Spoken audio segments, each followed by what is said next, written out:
vamos falar de mercado. Qual proteína animal ganhou mais espaço em janeiro aqui no Brasil? Carne bovina, de frango ou carne suína? A empresa de consultoria HN Agro publicou uma análise sobre essa pergunta. Um dos dados da análise, vamos citar apenas um dos dados aqui, são muitos. Um dos dados dessa análise mostra que, na média de preço em janeiro, 1 quilo de dianteiro bovino no atacado equivalia a 1,6 quilo de carcaça suína, ou seja, 1 para 1,6. O valor, essa relação, foi 15,3% maior do que em dezembro. Nós conversamos agora, convidamos para bater um papo a analista Isabela Camargo, da HN Agro, para falar desse assunto que ela conhece bastante, porque veio dela a publicação de toda a equipe da HN, né? Obrigado pela sua entrevista, muito obrigado, viu, Isabela? Você concluiu que quanto maior for essa relação, vamos lembrar aqui que essa relação é de 1 para 1,6, quanto maior for essa relação, mais competitiva fica a carne suína, nesse caso, frente à carne bovina. Como é que é esse cálculo? Boa noite, Zaidan. É um prazer estar aqui com vocês hoje. Bom, então a gente estava aqui analisando, né, os valores no atacado e o que resultou, então, a essa relação de troca aí que a gente chama, né? Na verdade, uma comparação, né, entre o dianteiro e a carcaça suína. Esse cenário de 1 para 1,6 da carcaça suína foi resultado da queda de 15,4% da carcaça suína em relação ao recuo de 2,4% do dianteiro. Então, a carcaça suína ela teve uma queda maior quando a gente compara em relação aos preços, e isso fez com que ela ficasse mais competitiva que o dianteiro em janeiro. A gente viu aí em janeiro uma demanda um pouco melhor do que a gente esperava em relação à carne bovina, mas em relação à carne suína, essa demanda ficou abaixo do esperado. Então, os preços acabaram tendo uma desvalorização maior do que o dianteiro. Isabela, essa entrevista conta também com a participação do nosso analista, nosso comentarista, o João Pedro Cuti Dias. João, mais uma vez, boa noite. Boa noite, Isabela. Isabela, quando você olha a carne suína, por exemplo, até pouco tempo atrás no Brasil, sei lá, 10 anos atrás, você não tinha carne suína fresca disponível no mercado, não tinha no açougue. Você comprava carne suína processada, presunto, etc. Nesse momento, você acredita que mudou bastante esse quadro? Ou seja, há uma oferta em todo o Brasil de carne disponível, de carne fresca de suína? Boa noite, João. Sim, e o que a gente observa, principalmente em anos como agora, 2025, que a gente deve observar uma menor produção de carne bovina aí disponível para o país, né? Consequência do ciclo pecuário, do momento do ciclo pecuário que a gente está, né? A gente, então, vê aí uma substituição. Então, o consumidor que consumia traseiro parte para o dianteiro e do dianteiro para as carnes que a gente chama de alternativas, frango e suínos. Então, hoje a gente observa o maior consumo aí em relação a essas proteínas. Isabela, como é que está essa relação? Nós falamos do bovino dianteiro com o dianteiro do suíno. Como é que está a relação com o frango? Ou foi a relação em janeiro, né? Isso, foi a relação em janeiro em relação ao frango já foi um pouquinho diferente. Nos 31 primeiros dias aí do ano, 1 quilo de dianteiro equivalia a 2,3 quilos de frango. Né? Então, enquanto o dianteiro caiu, como a gente disse, a carcaça de frango teve uma alta de 1,8%. Então, foi um cenário um pouquinho diferente. E aí, Zaidan, quando a gente traz agora para fevereiro, o cenário inverteu. A gente observou uma maior demanda em relação ao suíno, então ele teve uma valorização aí, a demanda tanto internacional como aqui a demanda interna, e esse cenário agora está diferente. A carne suína, no começo de fevereiro, perdeu competitividade e a carne de frango ganhou competitividade.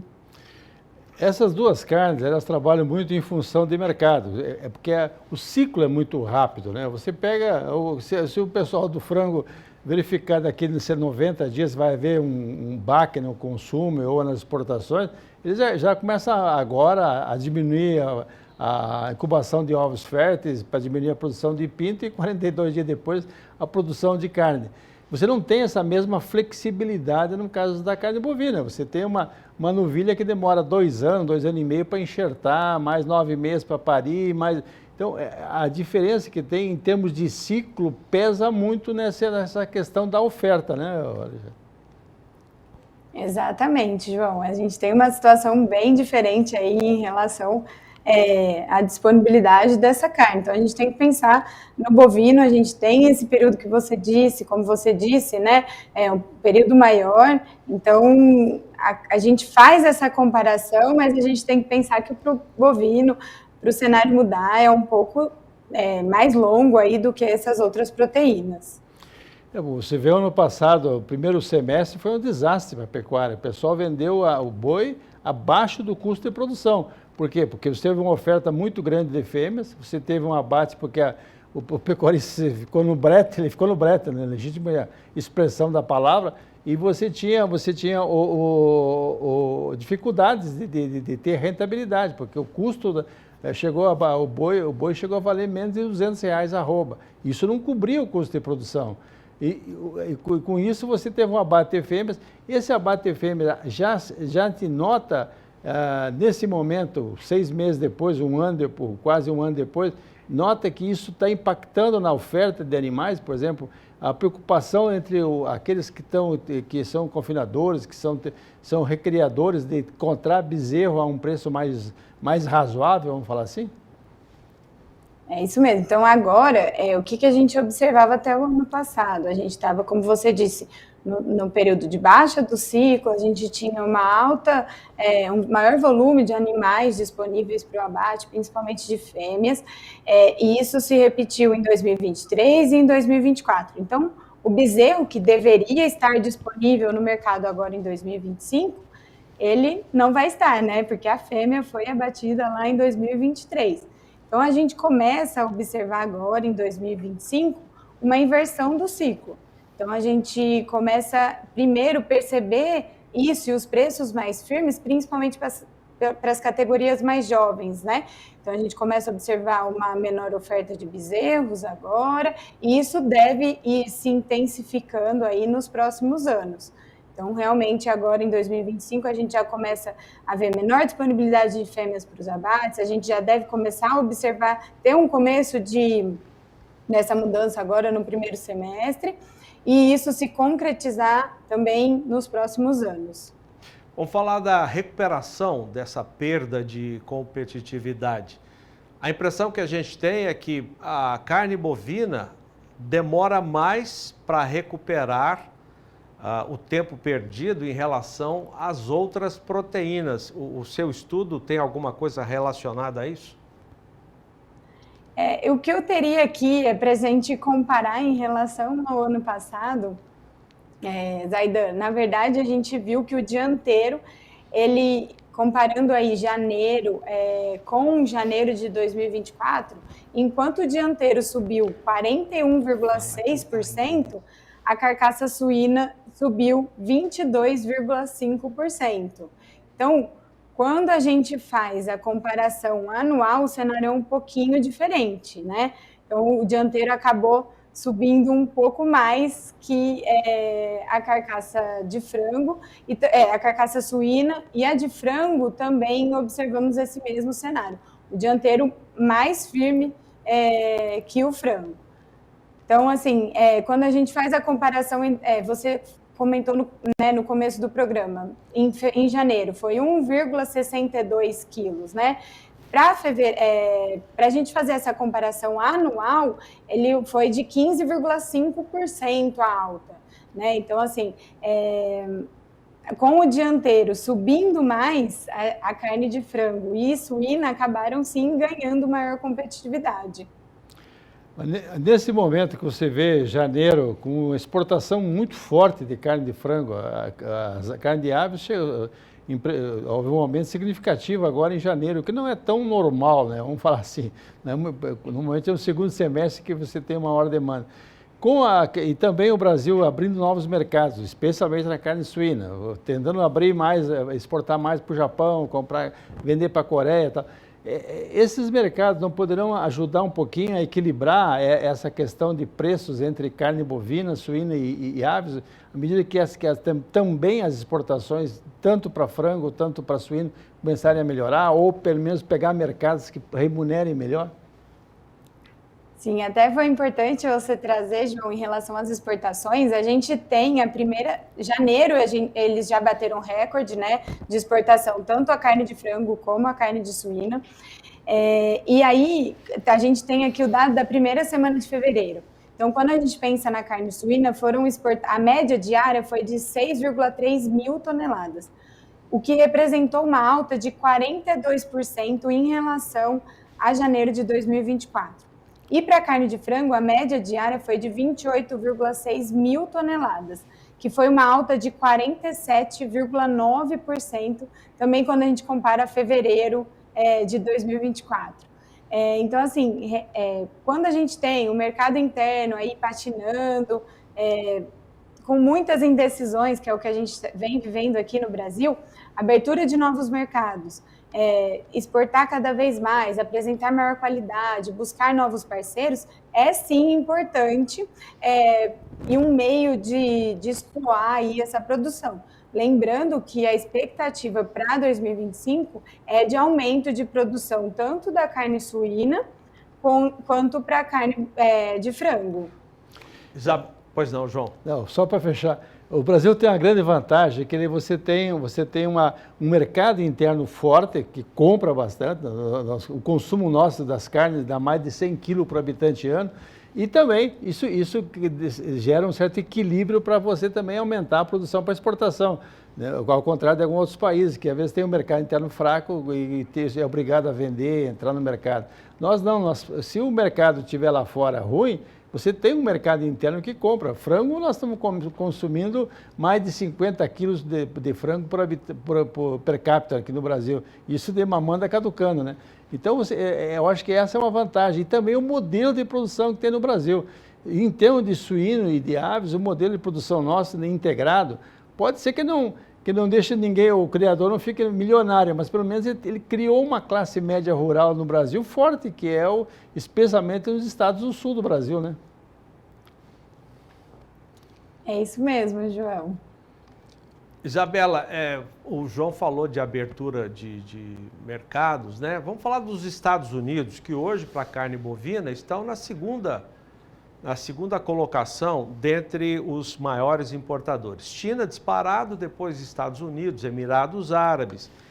Ontem eu entrevistei aqui no programa um consultor técnico de pecuária que voltou recentemente dos Estados Unidos e trouxe números muito interessantes. Por exemplo, em função da falta de animais no rebanho dos Estados Unidos, menor das últimas tantas décadas, eles estão com uma valorização muito grande. Por exemplo, o preço do bezerro cruzado de Angus com vaca leiteira. Esse bezerro, quando nasce, segundo esse consultor, já vale o equivalente hoje a cerca de R$4.000, que é um valor muito acima do bezerro que nós temos aqui no Brasil. A arroba, que a gente falava, lá está $100, já está a 108, 110. Ou seja, eles estão precisando de carne por lá, né? O rebanho não dá conta. Você acha que o Brasil vai ter chance de aumentar ainda mais as exportações para os Estados Unidos? A gente acaba tendo aí um cenário muito positivo para o Brasil, né? E isso foi comprovado o ano passado, e esse ano deve ser comprovado mais uma vez, caso não mude, quando a gente pensa em relação ao novo presidente, se nenhuma outra medida for tomada. Mas a gente vê sim uma oportunidade E aí, quando a gente pensa Estados Unidos, a gente tem que pensar também, por exemplo, no Japão, que vem se falando bastante de abertura. Eles estão inverso ao que a gente estava, né? Então, eles já estavam na fase de alta do ciclo pecuário, eles passaram por questões de clima, né? Que também acabou atrapalhando aí a questão de formação do rebanho. Então, o Brasil tem a oportunidade de não só atender os Estados Unidos, como também atender, por exemplo, o Japão, que tem os Estados Unidos ali como seu principal fornecedor. Então, eu acho que um mercado vai levando ao outro e eu acredito que o Brasil tem total capacidade aí para crescer e para atender todas as expectativas. Como é que está hoje a percepção do pecuarista brasileiro, vocês que rodam o Brasil todo, né, HN Agro, a percepção do criador, do pecuarista brasileiro, é de otimismo para 2025?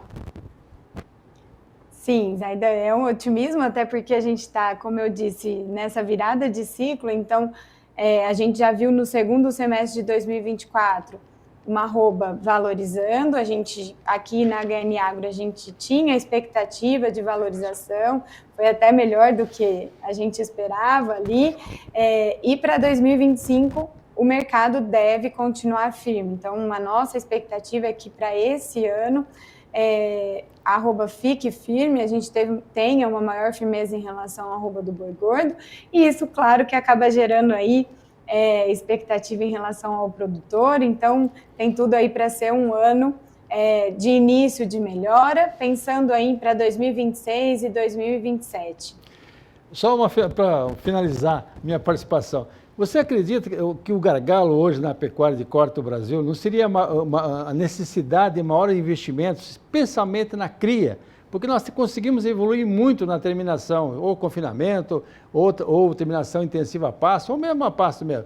Mas, porém, a cria, eu acho que é o patinho feio no processo. Eu acho que você vê o número de pastagens degradadas, e a pastagem degradada tem vaca em cima. Não, a vaca tem que fazer milagre para poder ela ter alimentação para ela e para o bezerro que está mamando, ou para o outro que está na barriga dela.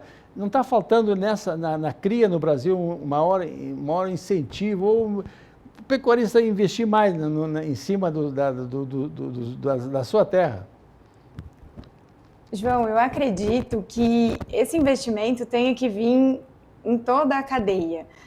A gente observa que antes, vamos supor assim, era muito mais fácil a gente ter uma rentabilidade do que é hoje. Então, o pecuarista que não usa tecnologia, o pecuarista que não usa informação, ele acaba ficando para trás e a gente vê, em alguns casos, até saindo aí da atividade.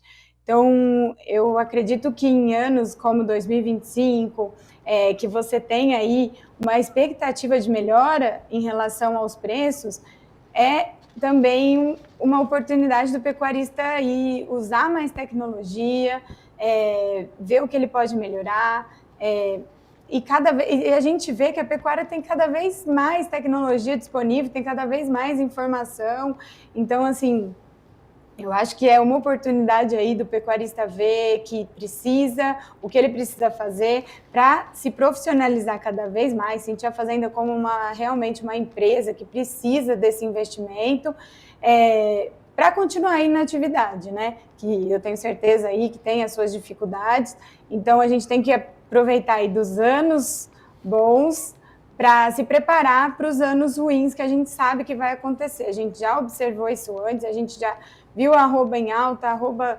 depois vai para a parte de baixa, né? Então tem a virada do ciclo. Então, a gente trazendo sempre informação para vocês de que vocês estão aqui, mas precisam se preparar para quando vier a fase de baixa. Tá certo, que bom, é isso mesmo, pensar lá na frente. Isabela Camargo, analista de mercado da HN Agro, foi um prazer muito grande receber você aqui, muito obrigado, viu? Eu que agradeço, Zaidan, é um prazer estar sempre aí com vocês, um abraço para o João também. Valeu, obrigado. João Pedro, muito boa a conversa com a Isabela, né? Zaidan, quando a gente escuta, quando a gente vê o Brasil é a bola da vez no mundo inteiro na produção de comida, de alimentos. com todos os problemas que nossos companheiros que estão assistindo a gente aí sabem, mas porém as condições que nós temos no Brasil, ontem eu fui numa fazenda que eu quero produzir 400 metros cúbicos de madeira durante 5, 6 anos. Eu acho que isso não existe lugar no mundo que, em termos de eucalipto, tão bom como aqui no estado. E também na pecuária, você vê a redução na idade de abate, a melhoria na qualidade da carne, ou seja, nós temos tudo para fazer, porque essa turma que está assistindo a gente, ela está disposta a fazer isso, ela está trabalhando para chegar nesses patamares que como colocou já o Brasil, o maior produtor, maior exportador de carne de frango, maior exportador de carne bovina, segundo maior de suíno, ou seja, ele fez o dever de casa.